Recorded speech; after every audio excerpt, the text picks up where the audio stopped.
These past couple of years, here in the Mid-Atlantic, the Light Cahills have been one of the premier hatches.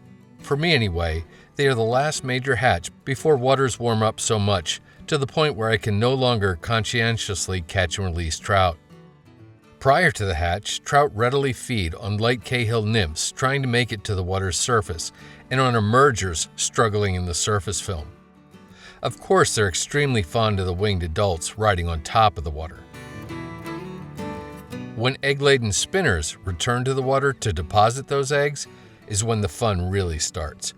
After the eggs are deposited, the spinners at the very end of their life cycle fall spent on the water's surface, and the trout go absolutely nuts for such an easy meal.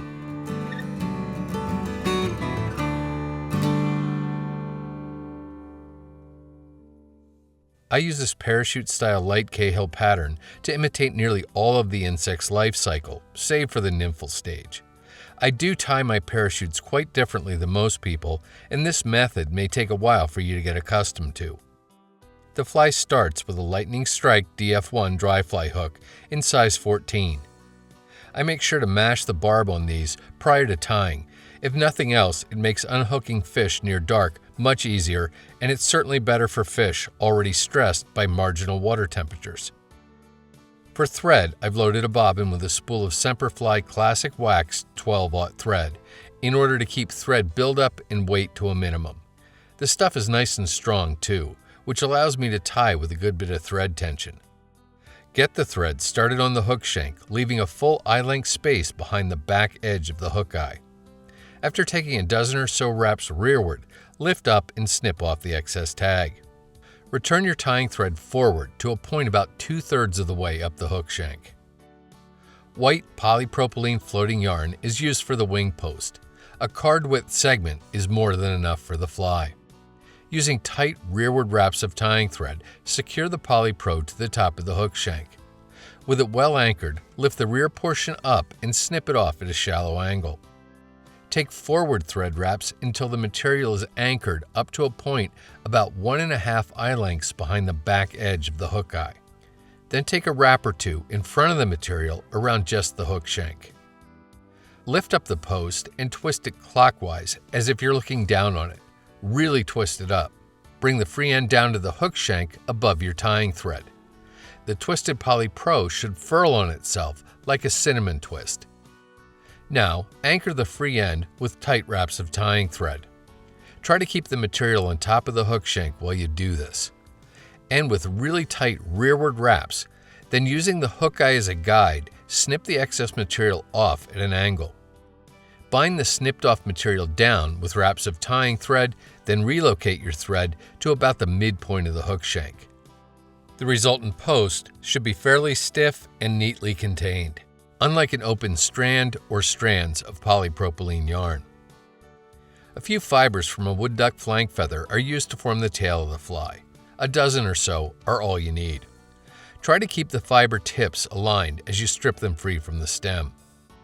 Carefully measure to form a tail a hook shank in length, then transfer that measurement rearward to the start of the hook bend. Take touching rearward wraps with your tying thread, pulling up and toward you on the fibers as you go. This will help them to stay right on top of the hook shank. End with your tying thread once again at about the midpoint of the shank and snip the excess butt ends of the Woodduck fibers off close. Light Cahill-colored superfine dubbing is used to form the entire body of the fly. Pull a fairly ample clump free from the packet and pull it apart several times to generally align the fibers.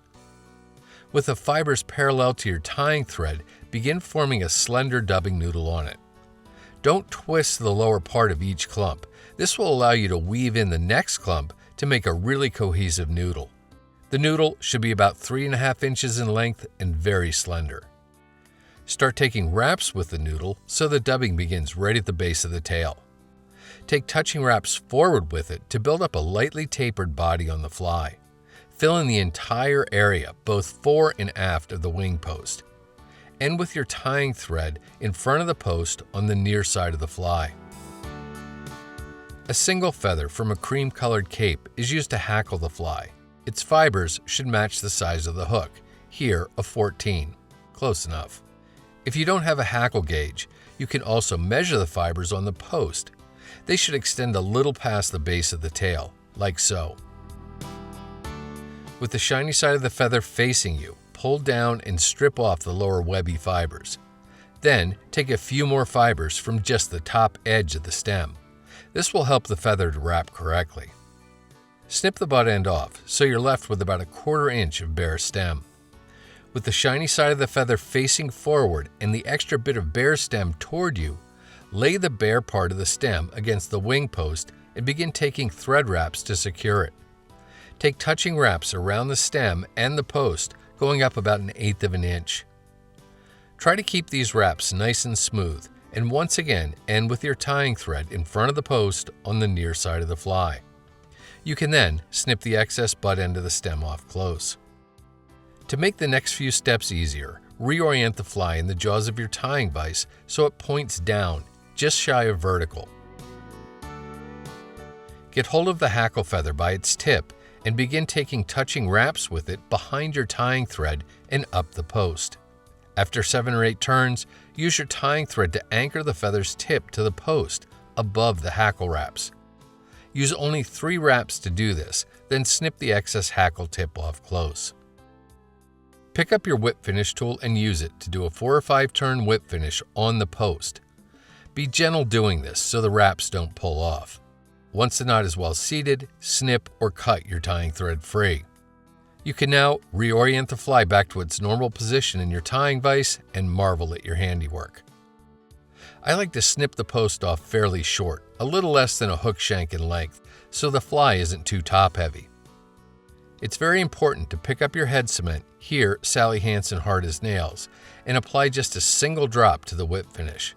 This will prevent it from unraveling, and as the adhesive dries, it will wick down the post and cement the hackle wraps to it, making the fly incredibly durable.